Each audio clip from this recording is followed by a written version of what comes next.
ہندوستان کی ترقی میں شہروں کے ساتھ دیہاتوں کا بہت اہم رول ہے، بلکہ زیادہ بہتر تعبیر میں ہندوستان گاؤں کا ملک ہے۔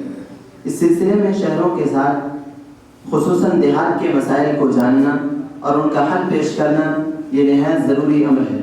اس پر رافع صدور نے اللقاء کے زیر اہتمام بعنوان دیہی علاقے چند توجہ طلب مسائل اور ان کا حل پر اکیڈمک ورک پیش کیا ہے، جس کی تنقید میں برادر عزیز ابو الحسن فاروقی ممبر اللقاء الثقافی لکھنؤ کا بھی حصہ ہے۔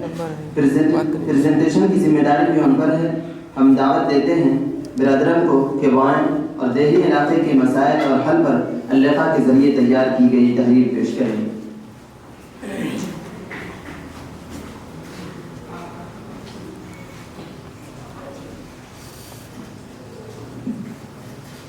السلام علیکم ورحمۃ اللہ وبرکاتہ۔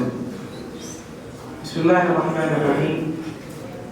دیہی علاقے چند توجہ طلب مسائل اور ان کا حل۔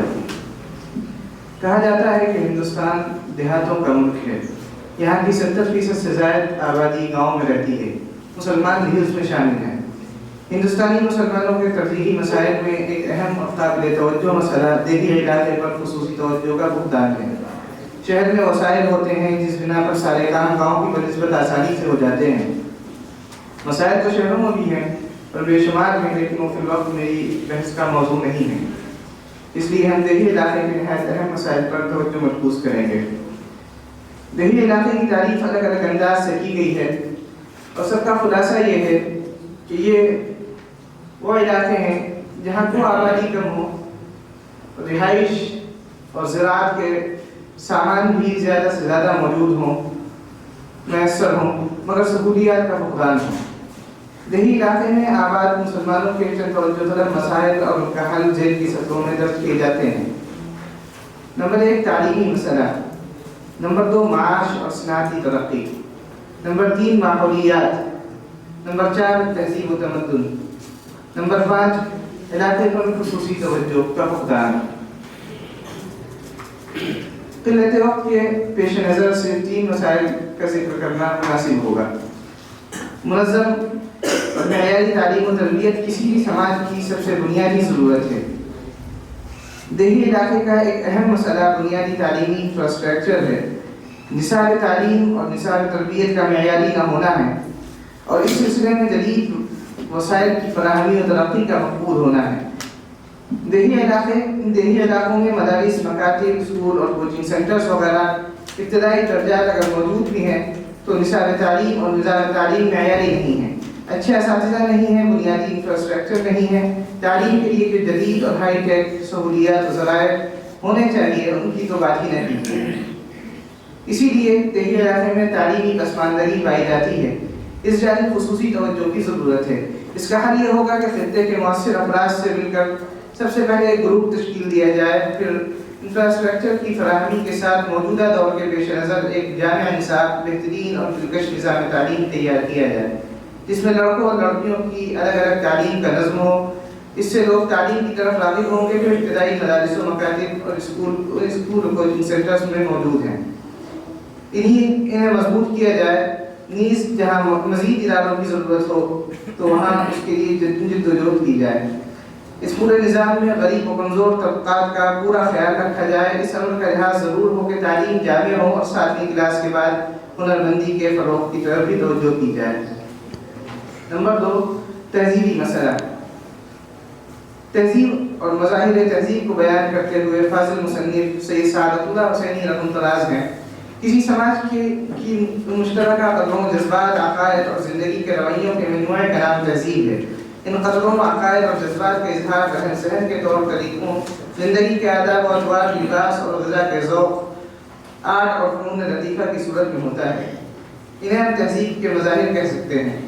اسلامی تہذیب کی کچھ منفرد خصوصیات کا ذکر کرتے ہوئے آگے لکھتے ہیں: توحید، مقصدیت، ذمہ داری، پائیدار اور دائمی قدریں، لچک اور اچھی باتوں کے جذب کرنے کی صلاحیت، عالمگیر اخوت، حیا کا احساس اور فلاح انسانیت، یہ اسلامی تہذیب کی منفرد خصوصیات ہیں۔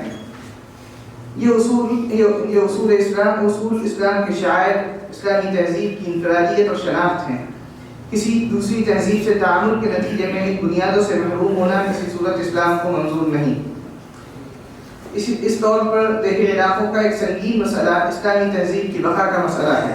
علم اور ٹیکنالوجی کے عام ہونے کی بنا پر مغربی تہذیب سے تاثر اور برادران وطن سے تعامل کے نتیجے میں کئی طرح کی منفی فکریں دیہی علاقوں میں پہنچ رہی ہیں، جیسے معاشرت میں مشرکانہ رسمیں، لباس میں بے حیائی و بے پردے، معاش میں سود و انشورنس، فضول ویڈیو گیم، دیگر بے مقصد تفریحات، تقریبات کے موقع پر فضول خرچی، زندگی میں تعیش پسندی، غیر منضبط شاپنگ، اشیاء اور مادے پر حد سے زیادہ انحصار، نمود و نمائش وغیرہ، یہ وہ منفی چیزیں ہیں جن کا ازالہ نہیں ہو رہا ہے۔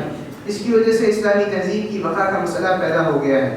اس لیے وہاں صحیح تعلیمی اور دینی اور تہذیبی شعور پیدا کرنے کی شدید ضرورت ہے، تاکہ منفی فکروں کا ازالہ ہو اور اسلامی تہذیب اپنی صحیح شکل و صورت میں فروغ پائے۔ اس اقدام سے پوری انسانیت کو نفع ہوگا۔ نمبر 3، علاقے پر خصوصی توجہ کا فقدان۔ دیہی علاقوں کا ایک نہایت اہم مسئلہ یہ ہے کہ علماء اور دانشوران، دولت مند اور ماہرین فن وغیرہ اپنے علاقوں کو اعلیٰ حالی چھوڑ کر دوسری جگہوں پر سکونت اختیار کر لیتے ہیں، جس وجہ سے دیہی علاقے دینی، تعلیمی، معاشی اور دیگر ترقیات سے محروم ہی رہ جاتے ہیں۔ قرآن کریم نے تعلیم دی ہے کہ اپنے اقارب، اپنے پڑوسیوں، اپنے علاقے کی ہر چیز میں پہلے فکر کی جائے، پھر اس میں توسیع کا عمل بھی ہو، چاہے دینی اور تعلیمی شعور کی بیداری میں ہو یا معاشی و تہذیبی ترقی میں۔ یہی مقصود خداوندی ہے، تاکہ ہر علاقے میں ترقیات ہوں اور ہر طرح کے درپیش مسائل کا حل نکلے۔ یہ دیہی علاقوں کے وہ چند توجہ طلب مسائل تھے جو ہم سے منظم، طویل المیعاد اور فوری کوششوں کا مطالبہ کرتے ہیں۔ امید ہے کہ خصوصی توجہ اور بہم کوششوں سے مذکورہ تجاویز کی روشنی میں ان دیہی مسائل کا پائیدار حل نکالا جا سکے گا۔